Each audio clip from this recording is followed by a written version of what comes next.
जी। चलिए, क्या सर अदालत ने क्या ऑर्डर जारी किया? अरे एक मिनट रुक जाओ अस्सलाम शाद वालेकुम भाई। जी, आपके इल्म के अंदर है कि आज एमएलओ की जो दरख्वास्त कबूल हुई थी एडिशनल सेशन जज के यहाँ से, जहाँ पे एमएलओ ऑर्डर कराया गया था बच्ची का, उसको अपोज किया था मुलजिम की जानिब से। वो दरख्वास्त काफ़ी वक्त से ज़ेर समाअत थी और आज उस पर फाइनली एक डिटेल्ड हेयरिंग हुई है।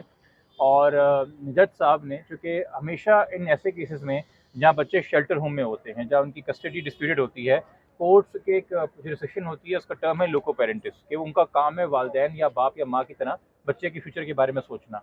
और ज़्यादातर जो आज डिस्कशन मैं इसको कहूँगा कि एक जुडिशल विजडम है कि एक तरीके से हल निकालने का कोशिश किया गया कि कैसे बच्ची का वेलफेयर इंश्योर कराया जाए, जो कि केस और क्रिमिनल केसेस इस नौयत के तो चलते रहते हैं, बट बच्ची का वेलफेयर कैसे इंश्योर कराया जाए।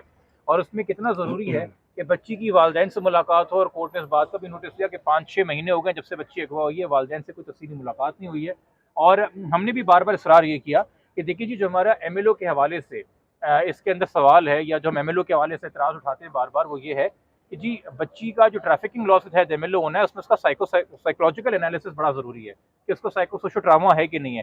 सिर्फ ये नहीं कि उसके फिजिकल इंजरी के बारे में या किसी सेक्शुअल इंटरकोर्स के बारे में, इन चीज़ों के बारे के अंदर जो है सिर्फ एमएलओ होना है। और हमारा फोकस ज़्यादातर साइकोलॉजिकल इसके ऊपर है। जज साहब ने आज ऑर्डर के अंदर दो बातें वाज़ेह की हैं। एक तो ये कि कल एक फैमिली जज की प्रेजेंस में और चाइल्ड प्रोटेक्शन ऑफिसर की प्रेजेंस के अंदर जो है बच्ची के वालिदैन और बच्ची की बहनें मुलाकात करेंगे, तफसीली मुलाकात करेंगे बच्ची से चाइल्ड प्रोटेक्शन सेंटर में, जहाँ बच्ची की वेलफेयर के हवाले से बात होगी। और मज़ीद जो विजिट्स हैं जो वालिदैन को मिलने चाहिए बच्ची के साथ, उसके बारे में फिर जज साहब अपनी वो रिपोर्ट जमा कराएंगी। उसके अलावा बच्ची के साइकोलॉजिकल एनालिसिस के लिए सेक्रेटरी हेल्थ को डायरेक्शन दी गई है कि वो एक साइकेट्रिस्ट और एक साइकोलॉजिस्ट जिनका बच्चों को ट्रीट करने में एक्सपीरियंस हो, वो विजिट करें बच्ची को। और कुछ एक्सपर्ट्स वगैरह बताए गए कि जी बच्ची के वेलफेयर के हवाले से, बच्ची के मुस्तकबिल के हवाले से, उसकी एजुकेशन के हवाले से, उसकी मुबैना शादी के हवाले से, और जो उस पर बीती है जहनी तौर पर इन 5-6 महीनों में जिस कैफियत से वो गुजरी है, इसके बारे में एक रिपोर्ट तैयार की जाए जो कि 15 दिन में यहाँ पे जमा कराई जाए। और उसमें अगर उन डॉक्टर हजरात को मल्टीपल विजिट्स करने पड़ते हैं बच्ची के साथ, तो वो भी उसमें अलाउ किए जाएँ। तो ये 2 चीज़ें हैं। और इसमें अब ये केस दोबारा मुतवक्को है कि तकरीबन 10 दिन बाद लगेगा जब तक इसमें फैमिली जज की जो वालिदैन के साथ मुलाकात करवाएंगी वो, और उसके साथ साथ जो है साइकियाट्रिस्ट साइकोलॉजिस्ट जो हैं उनकी रिपोर्ट कुछ सामने होगी। मुल्ज़िम का ये कहना है कि जी हमारी एप्लीकेशन मेरिट पे डिसाइड होनी चाहिए, तो वो दलाइल और वो चीज़ें अलग से चलेंगी। बट फ़िलहाल ये एक खुशी की न्यूज़ ऐसे है। और मैं वालिद साहब से कहूँगा कि वो इस पे तबसरा करें, चूँकि इनको ये मौका मिल रहा है 6 महीने बाद कि ये अपनी बेटी से मुलाकात कर सकें। जी साहब।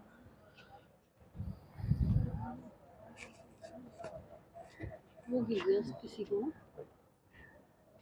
सबसे पहले तो मैं पाकिस्तान की अदलिया का शुक्रिया अदा करूँगा और मोअज़्ज़ज़ जज साहब का शुक्रिया अदा करूँगा और जिब्रान भाई की एफ़र्ट्स का शुक्रिया अदा करूँगा कि इनकी वजह से 6 महीने के बाद कल मैं अपनी बच्ची से मुलाकात कर पाऊँगा। मैं इंशाअल्लाह। मेरी वाइफ़ और बच्ची की छोटी बहनें जो हैं वो 6 महीने के बाद बच्ची से मुलाकात करेंगे। जज़्बात में मुझे समझ नहीं आ रही मैं आप सबको क्या बोलूँ। यकीन करें 6 महीने हमने जिस अज़ाब में गुज़ारे हैं वो अल्लाह किसी को भी ऐसा टाइम ना दिखाए। लेकिन अब मेरा ख़्याल है कि जिब्रान भाई की एफ़र्ट्स और जज साहब का मैं बहुत ज़्यादा शुक्रिया अदा करूँगा कि जिन्होंने स्पेशली हमें परमिशन ग्रांट की कि हम कल जाएँ और एक डिटेल्ड मुलाकात करें और बच्ची का एनालिसिस भी होगा। उसके बाद जो एमएलओ का केस है ये 10 डेज़ या आफ्टर उसके बाद जो है डिसाइड होगा। तो आप समझ रहे हैं कि बच्ची को कन्विंस कर लेंगे उसके फ्यूचर के लिए कि उसका फ्यूचर आप ही बेहतर कर सकते हैं, बना सकते हैं? देखिए कल मेरी बच्ची से 6 महीने के बाद पहली मुलाकात है, तो कल की मुलाकात तो सिर्फ हम बच्ची को गले मिलने के लिए जाएंगे, बच्ची से प्यार करेंगे क्योंकि जो 6 महीने से हम बच्ची से सेपरेट थे वो कल वो मुलाकात होगी। तो कल हमारा फोकस सिर्फ बच्ची से प्यार करने का है। अच्छा मेहदी भाई, हम दूर बैठे हुए थे तो आपसे जज साहब ने क्या सवाल पूछा कि आप बच्ची को लेके जाएंगी तो क्या होगा? हमें सही से आवाज़ नहीं आई थी। नहीं, मेरे से उन्होंने जस्ट एक क्वेश्चन पूछा था जिसका मैंने जिसका ये आंसर दिया था कि एमएलओ इसलिए होना चाहिए कि बच्ची के साथ अगर कोई जुर्म हुआ है तो वो सामने आ सके। अच्छा सर, क्या कहेंगे, एजुकेशन की बड़ी बात की गई और एजुकेशन ज़ाहिर है हर बेटी का हक होता है। इसकी जिब्रान नासिर साहब ने भी इसकी हामी भरी कि हम एजुकेशन बच्ची का कराने के लिए तैयार है। क्या आप आगे जो है वो बच्ची के एजुकेशन पूरा जितना वेलफेयर है वो करेंगे आप इसमें? देखिए, हम तो जिस दिन बच्ची चाइल्ड प्रोटेक्शन में गई थी, जिब्रान भाई जानते हैं, हमने उसी दिन उन्हें बोला था कि बच्ची के कपड़े, बच्ची को जो चीज़ें चाहिए हम वो प्रोवाइड करने के लिए तैयार हैं। जो बच्ची की रिक्वायरमेंट्स, देखिए दुनिया में जीने के लिए पढ़ाई एक बड़ी इंपॉर्टेंट चीज़ है।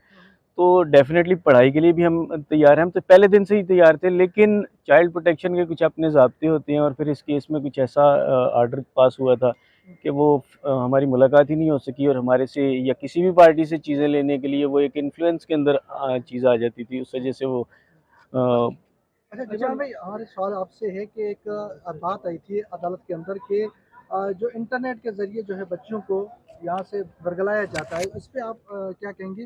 दूसरा ये कि क्या बच्ची के लिए जो है वो आगे क्या दायरा होगा? देखिए, वो एक्चुअली मुल्ज़िम एतराज़ कर रहे थे बहुत ज़्यादा, जितना मेरे ख़्याल में आज अगर देखिए इस केस में विक्टिम कौन है? एक तो बच्ची है, बच्ची के बाद मेहदी साहब हैं, उनकी वालिदा, उनकी बहनें हैं ना।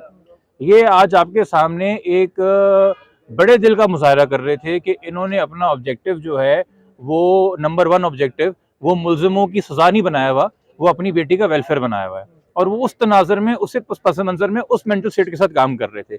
जबकि जो मुल्ज़िम के वकील थे, उनका मुकम्मल फ़ोकस 01 जो है वो बच्ची का वेलफेयर नहीं है। वो जो मुल्ज़िम है उसको किसी तरीके से जेल से बाहर रखना और उसके खिलाफ जो केस है वो कमज़ोर हो जाए, ये उनकी प्रायोरिटी है।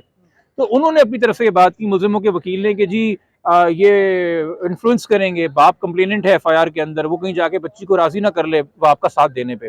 तो उस पे जज साहब ने तबसरा किया कि इंटरनेट के ऊपर राब्ता करके आपने एक छोटी बच्ची को वालिदैन के खिलाफ कर दिया और उससे आपको कोई इतराज़ नहीं है। तो कल को अगर मुलाकात करके बच्ची वालिदैन की तरफ जाना चाहती तो आपको इससे इतराज़ क्या है? ऐसा तो नहीं हो सकता कि जब आप बच्ची को इन्फ्लुएंस करें या आप बच्ची से मुलाकातें करें या उसकी जहनकशी करें तो वो सही है। और जो एक कुदरती नेचुरल रिश्ता है, अनएलिएनेबल राइट है जो वालिदैन का होता है बच्ची से मुलाकात का, वो जो है उसको इग्नोर किया जाए। और यकीनी तौर पे जज साहब या हाई कोर्ट के जजेस जो हैं वो उससे एक्सपीरियंस हैं कि इस तरह के केसेस के अंदर जो ट्रैफिकिंग वगैरह के केसेस होते हैं या बाकी केसेस हैं, वहाँ पे निकाह या ये अगवा या प्यार मोहब्बत की शादी एक फ़रेब और डिसेप्शन के तौर पे भी इस्तेमाल किया जाता है। फिलहाल मेरिट्स ऑफ द केस के ऊपर अभी जज साहब ने मज़ीद तबसरा नहीं किया है, वो डिसाइड होगा, फिलहाल मीटिंग के हवाले से है। बट जो जरा ये डिस्कशन चल रही थी, हमने उस हवाले से ये बात की है। मेरे ख्याल में ये बहुत अच्छी बात है अल्टीमेटली वालिदैन के लिए। ये तो एप्लीकेशन अपने मेरिट्स पे डिसाइड होगी, नहीं भी होती हमारे हक के अंदर तो हमारे पास सुप्रीम कोर्ट जाने का एक मौका है, वो सारे हमारे पास रिसोर्सेज हैं। बट जो मैं अप्रिशिएट करूंगा आज जज साहब की विजडम को कि फर्स्ट एंड फॉरमोस्ट उन्होंने इस बात को रियलाइज़ किया कि जो सामने खड़ा हुआ है मेहदी काज़मी, वो रिस्पोंडेंट नहीं, वो एक बाप है और जो शेल्टर होम में वो एक छोटी बच्ची है और बाप और बेटी का एक रिश्ता है और इनका मिलना ये कुदरती ज़रूरत भी है, ये शरई ज़रूरत भी है, ये समाजी ज़रूरत भी है। तो उस वेलफेयर को सामने रखते हुए आज उन्होंने कंप्लीट फोकस उस पर किया है और बच्ची का एक जहनी एनालिसिस हो कि बच्ची किस कैफियत में है, उसको उन्होंने जिस तरह से तरजीह दी और अप्रिशिएट किया है, मेरे ख्याल में ये नज़ीरे कम है। इस तरह का इन केसेस के अंदर साइकोलॉजिकल एनालिसिस आपने शायद नहीं सुना होगा, ये ऐसी नज़ीरें कम है। तो आज जज साहब ने मेरे ख्याल में उस हवाले से बहुत ही मुस्बत फैसला सुनाया है और हम अगेन शुक्रगुजार हैं और हम सीखते रहते हैं। और जजेस के पास जो पावर्स हैं, जो डिस्क्रेशन है, चूँकि ये 561 के अंदर एप्लीकेशन फाइल हुई हुई है तो इनहेरेंट पावर्स हैं हाई कोर्ट की, तो उसका वो बेहतर हक में पार्टीज के वेलफेयर के लिए बिल्कुल इस्तेमाल कर सकते हैं। तो हम शुक्रगुजार हैं आज इस फैसले के लिए जज साहब के। वैसे सर ये जिब्रान साहब उसके मुल्ज़िम के वकील की तरफ से ये मुतालबा किया गया था कि मुल्ज़िम भी अगर मिलना चाहे तो उसको इजाज़त दी जाए, उसके लिए क्या होगा? उस पर जज साहब ने कहा था कि जी वो हम नेक्स्ट डेट पे देखेंगे, उसके ऊपर उन्होंने हाँ या ना का तबसरा नहीं कराया कि मुलाकात ज़रूरी है कि नहीं ज़रूरी है। वो जब होगी एप्लीकेशन, जब वो कोई बात होगी तो उसको उस स्टेज के ऊपर उस हवाले से हम काउंटर या चैलेंज करेंगे। फिलहाल हम आज कम से कम जो हमें उसको तो हम शुक्र कर सकते हैं।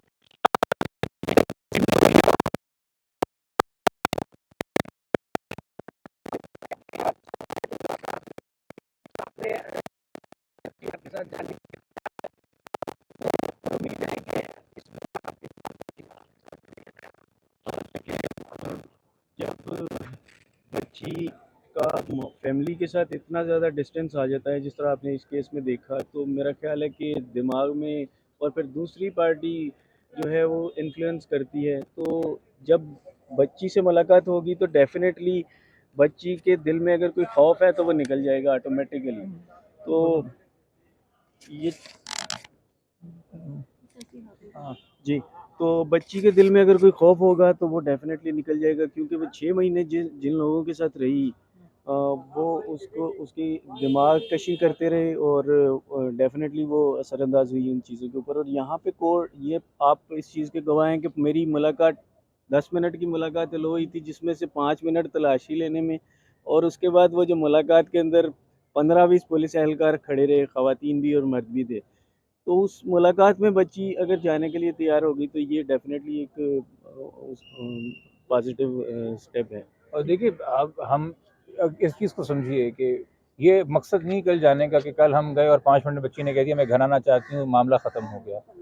एक बच्चा एक ट्रॉमे से गुजरा है, हम खुद बच्ची का साइकोसोलॉजिकल एनालिसिस बना रहे हैं। ट्रॉमे का मतलब है कि बच्चा हो सकता है इस कैफियत में ना हो इस वक्त, तो कि वो सुलझे हुए फैसले कर सके इस तरफ या उस तरफ। तो हम वक्त देना चाहते हैं। हम फ़िलहाल चाहते हैं जो कुर्बतें हैं, जो मोहब्बतें हैं, जो एतमाद है वालिदैन और औलाद के बीच में होता है वो, और जो वसवसे, जो झूठ उसको बोले गए हैं, जो डर और खौफ पैदा किया वालिदैन के हवाले से, वो दूर हो। वो मुलाकात से ही दूर होगा। बाकी वो अगले हफ्ते या उसके अगले महीने या उसके अगले महीने जब वो फैसला करती है, हम ज़िद या ज़ोर या ज़बरदस्ती करने नहीं जा रहे। इसलिए आज हमने अदालत से खुद कहा कि जी हमें कोई इतराज़ नहीं है, अगर कोई जज साहब मौजूद हो मीटिंग के दौरान हमें उससे कोई इतराज़ नहीं है, क्योंकि हम बच्ची का ब्रेन वॉश करने नहीं जा रहे।